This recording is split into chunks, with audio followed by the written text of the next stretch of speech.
Hello, welcome to Soulprint Intuitive Tarot for April 2nd. I'm really glad you're here today. I'm going to tackle a couple of requests today that are, of course, fitting given the situation and what's going on. The first one is that there have been suggestions that there's going to be food shortages come this summer, and so people are being, asked to think about perhaps picking up an extra this or that when they're out doing their regular shopping. And so people wanted to know what I thought on that, what Spirit's take was on that, what the cards said. So we're going to take a look at that first. We're going to sort of take a look at the United States supply chain and see what we can see, because certainly, so much stuff crosses the borders, right? Backwards, forwards, around and around. So there's a question of like what happens as those borders are closed and the, stuff isn't coming in, and crops need to be planted and etc. So I want to take a look at that, and so let's start with that, and we'll see where that takes us. And then I think I'm going to take a look at the relationship between the Trumps and China. But let's start with groceries first, shall we? Okay, here we go. Come on down. Okay. U.S. supply chain, U.S. supply chain, U.S. supply chain.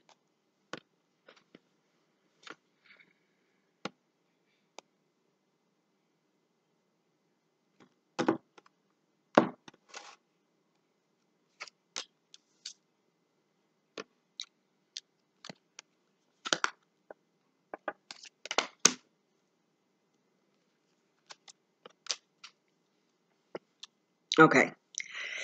So,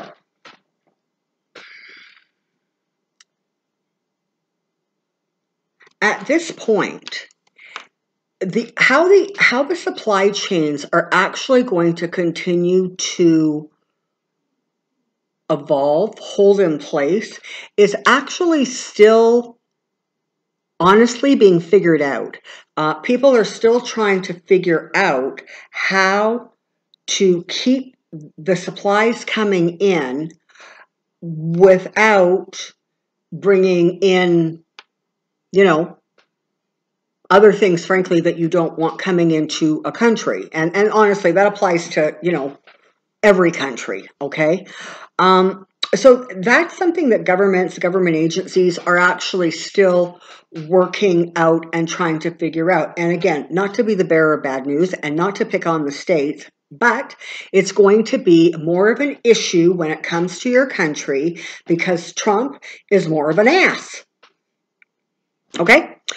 So he's going to want to micromanage everything. He's going to want people to be sending flowers to him and telling him how he's great. And he's going to be taking credit for every single orange that grows in Florida. So it's going to be a little harder because he's going to try to make business deals. He's going to make the deal, the art, of that deal thing that he thinks he's good at. So it's going to become a little bit more convoluted for you, which is part of the reason that there's going to be some concern about supplies not getting where they need to get to, because frankly, he's going to be the one that's holding them up. And, his understanding of international trade, his understanding of the economy, it puts your country in peril. And there's a lot of concern going on. I mean, right now there's a lot of concern within, farms, growing communities, even within bigger corporations in terms of moving product around, getting product where it needs to go, et cetera, et cetera. So it's not something that's being ignored, but it's also something that honestly at this point really doesn't look like they're focusing on, right? Because they're still trying to sort of cocoon everything with the illusion that, April 30th, this snap, done, finished, gone. And so there's a real reluctance to kind of start making longer range plans because, of course, that chafes against Trump's narrative, right? And so that's kind of the dynamic, if you will, that's kind of being dealt with right now. So does that mean that somewhere down the line there's probably going to be shortages? Yeah, probably. And so is it a good idea to, pick up an extra this or an extra that when you're out grocery shopping? Yeah. But again, you don't need to get into a binge buying or a hoarder situation, okay? You are far, far better off, not only financially, frankly, but globally, but in terms of community, in terms of leaving something for your fellow citizens, to pick up an extra, couple cans of tuna as opposed to 12.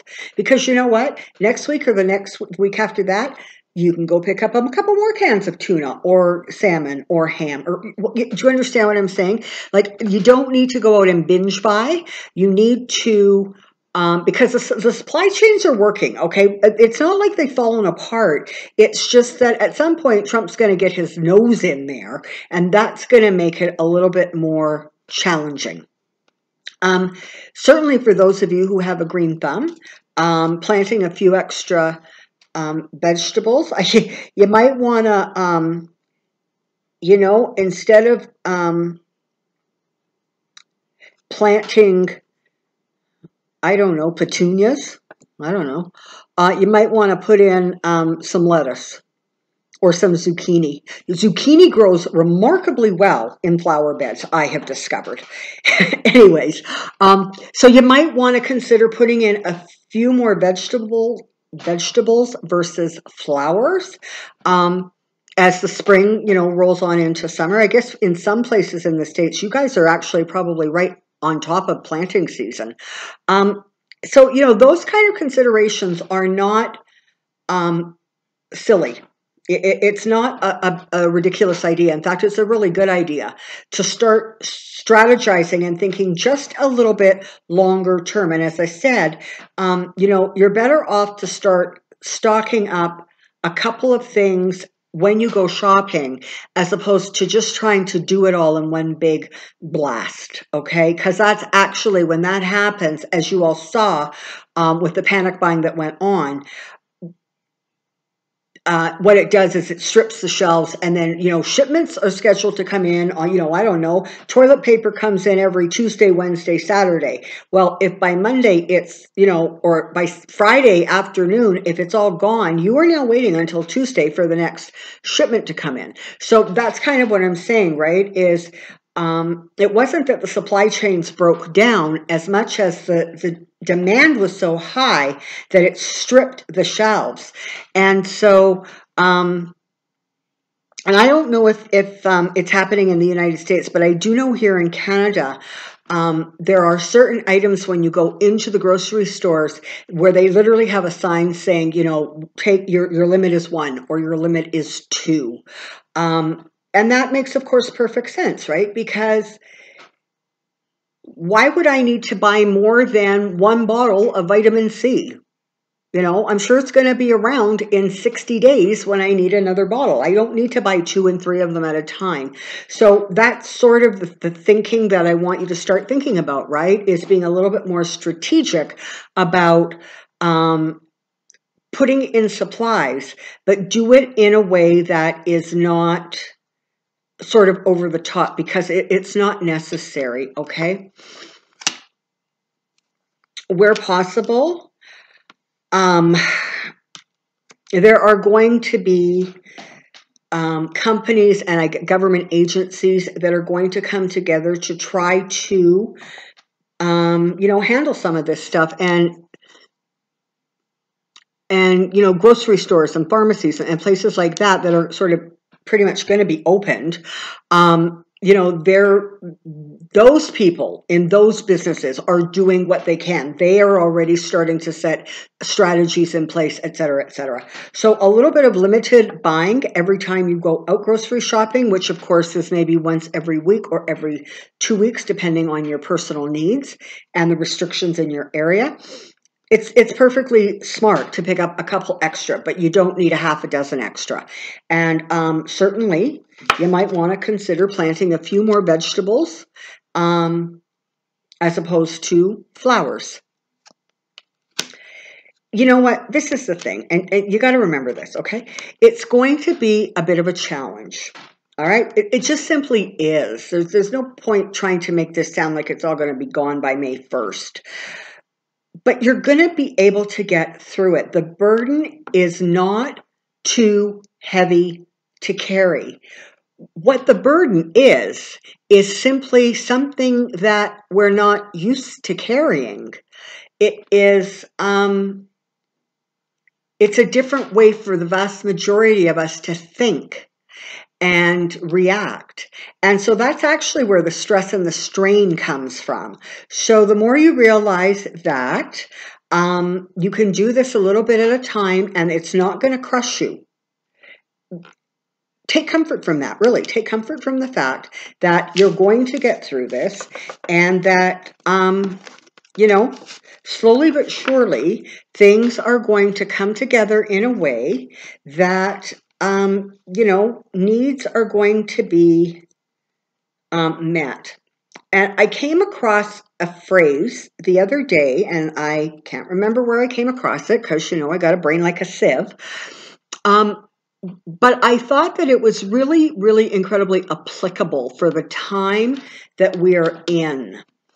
And it was learning that enough is a feast. Isn't that brilliant? Like, really, just think about that for a second. Learning that enough is a feast. And so keep that in mind, right? Don't make yourselves kind of nuts. All right. Okay, so you know what? I mean, there's all the yak about Trump sending all of those medical supplies all over the place because, you know, America didn't need them. And I don't know, did he want America to look generous and all-powerful? Well, probably, because that would feed his ego. And now, of course, there's a significant shortage in your own country that people are trying to figure out their way around. And Trump is, you know, continuing to play favorites because, you know, he's just that petty. So if you're a state that likes him and bows down to him, you're going to get stuff way faster than, you know, a state that doesn't. So, yeah, so that was going on. So, you know, the Kushners and the Trumps have had some really interesting relationships. Russia, we're not even going to go there because we just know that one. But with China, you know, I mean, Ivanka got all of those patents, and there just seems to be kind of an unusual closeness there that, you know, and again, part of this is what slays me, right? Trump is so naive that he thinks that because somebody pretends to like him that they're best friends.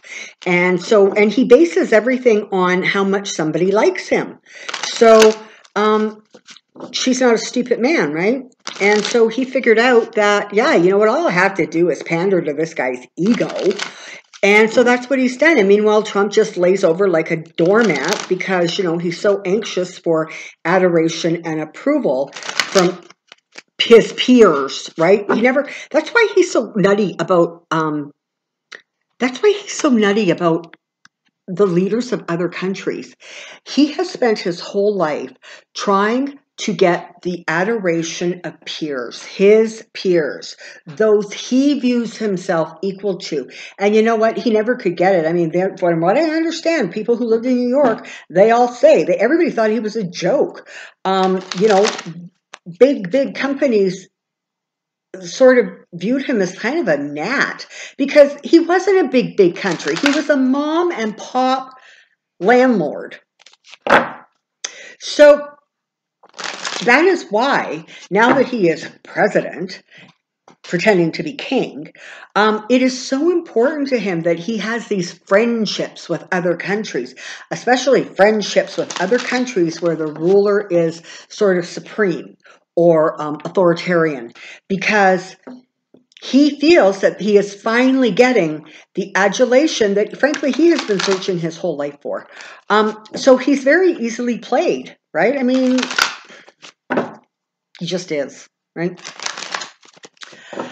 So, what's going on with China, the Trumps, and the Kushners? Come on down, let's find out. Trump, Kushner, China. Trump, Kushner, China. Trump, Kushner's China.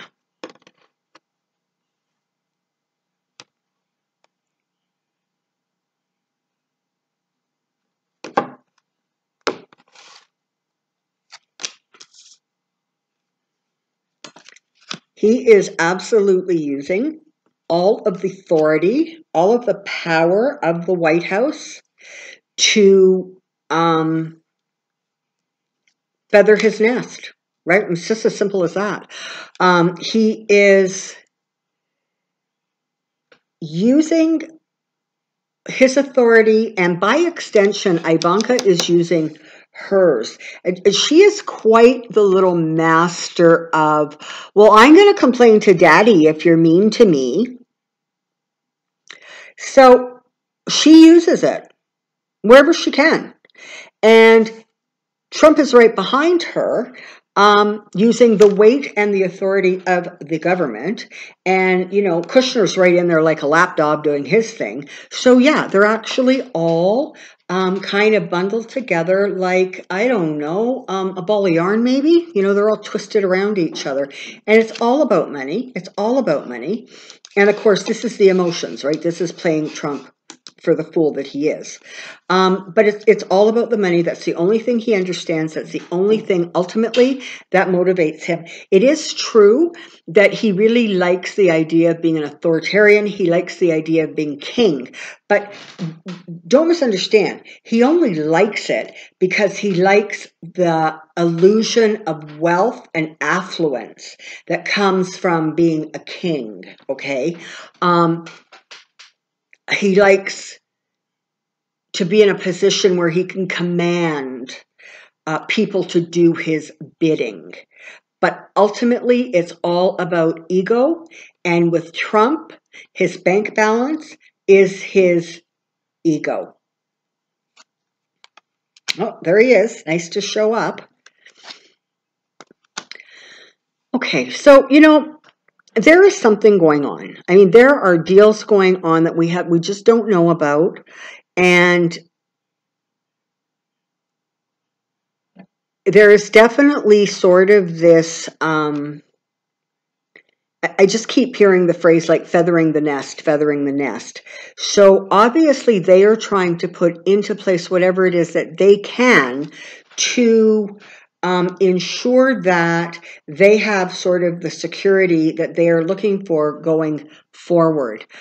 That they have set up business opportunities going forward, that they are able to monetize this presidency for generations. I mean, that really is sort of their plan. And of course, because China doesn't care, because they're getting from him what they want, they'll play along with him, okay? They're going to yes, sir him until the cows come home, because ultimately, they sort of understand, you know, a fool and their money are soon parted. That's kind of how they view him, right? Is that he's too foolish to even understand what games are being played around him. So whatever is going on there, it's going on, but it doesn't feel, how can I say this? This is what it feels like. It feels like, sure, will tell you in 4 years or 5 years that you're going to have this, that this is going to be in place for you, that we're going to be a partnership with you, that we're going to whatever. And again, Trump, because he bases everything on adulation and friendship, doesn't understand that there's a way to break every contract. And he doesn't get that. He only sees that from his perspective, that he should be able to break every contract. But he doesn't understand that people have the authority to do that too. And frankly, a lot of them are way smarter than him. And frankly, a lot of them are way smarter than his lawyers and his business associates. And so it feels very much like there's sort of a lot of promises being made, but that in reality, the rug is going to get pulled out from under them in a way that they're really not anticipating or expecting. You know, every once in a while, I kind of get this vision of Trump and his family sort of jumping onto a Trump airplane and just leaving the country, like just leaving it. Because that way they can leave all of their legal issues behind. They can just leave it all behind and they can go start over somewhere. And Trump is foolish enough to think that, you know, he could go to China and become, you know, I don't know, some kind of amazing businessman there. Or he could go to Russia and, you know, buddy with Putin for the rest of his life. He has no idea how quickly he is going to be tossed to the curb when he is no longer useful to these people. And he really doesn't understand that or get that. So honestly, part of me kind of really hopes that he just gets on that plane and just flies away. Because man, oh man, it is going to be one heck of a turbulent landing. You know, some of this we're going to find out about. A lot of it, honestly, we're not.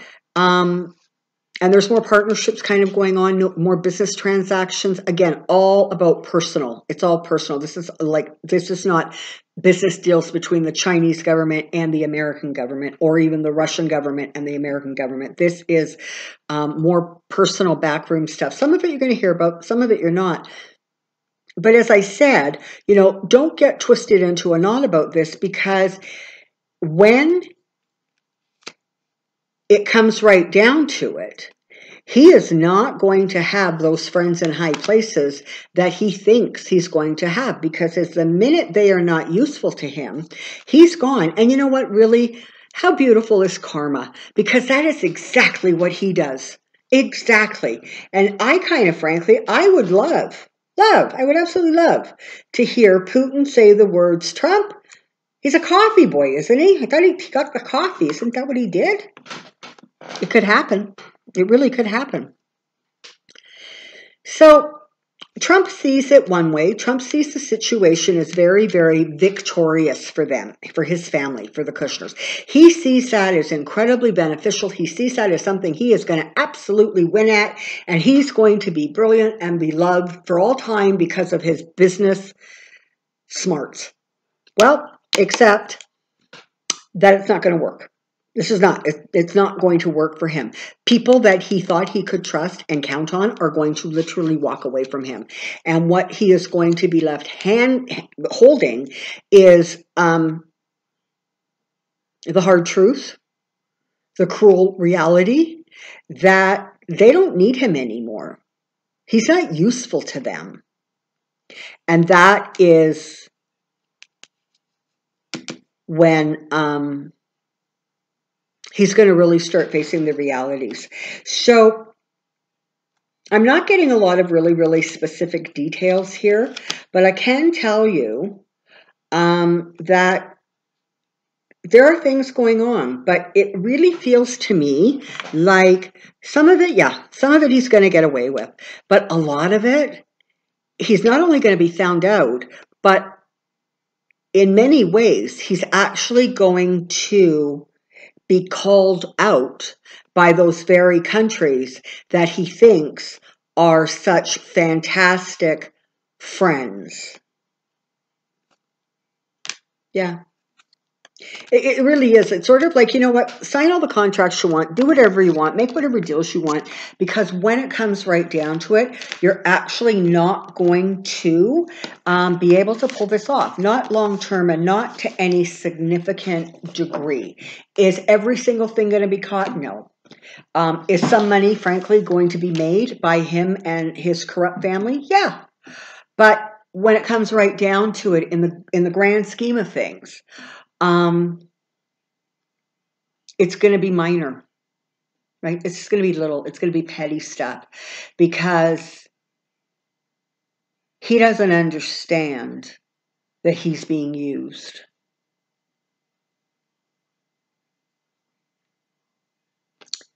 Just like a lot of the GOP people have forgotten to remember that they also, are being used, right? Yeah, so there we have it. That is what I have to say today about sort of the current state of affairs. So there we have it. I have gotten a request for Judge Walton. But maybe let's just do this super fast now. So Judge Walton is the guy who ordered that the unredacted transcripts of the Mueller investigation be handed over to him because he wanted to know what the heck exactly was redacted, and he wants to know if what was redacted should have been redacted. And so there's people are curious as to what that looks like and what's going on there. So let's take a quick look. Energetically, it feels sort of like it feels like a slow process. It doesn't feel like this is something like next week or the week after he's going to come out with, swords flaming. I mean, and part of it, right? I mean, a lot of your court system has been slowed down, if I'm not mistaken. And so in some ways, there's really, there's no point coming out with, this is the thing, right? There's no point coming out with, flaming torches if nothing can be done to follow up on it quickly and immediately. And don't forget, Bill Barr is still sitting in that Department of Justice. So it feels as if in some ways this is being slowed down because it's almost as if he is waiting for a more advantageous time to talk about this, talk about what the redactions were, talk about whether he thinks that some of them were valid and some of them were not. And that's actually what he's going to find out. Okay, I'm just channeling this, never mind with the cards.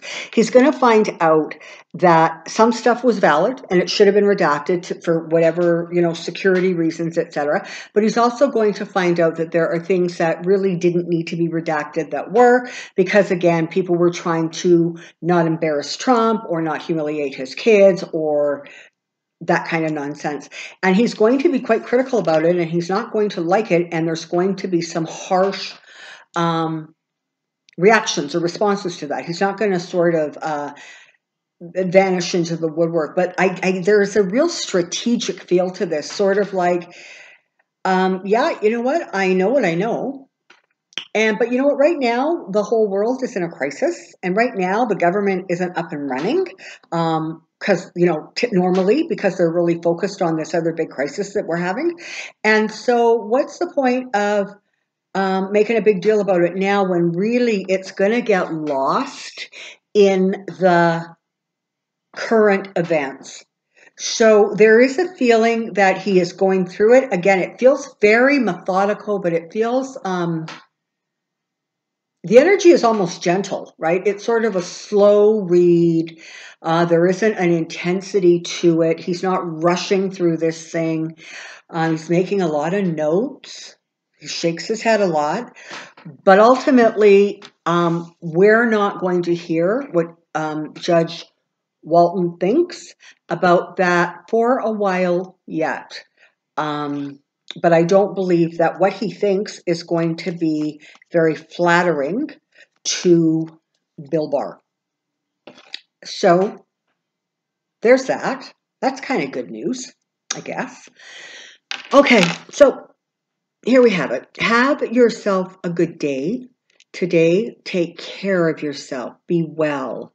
Wash your hands. And I'll see you really, really soon. Bye-bye.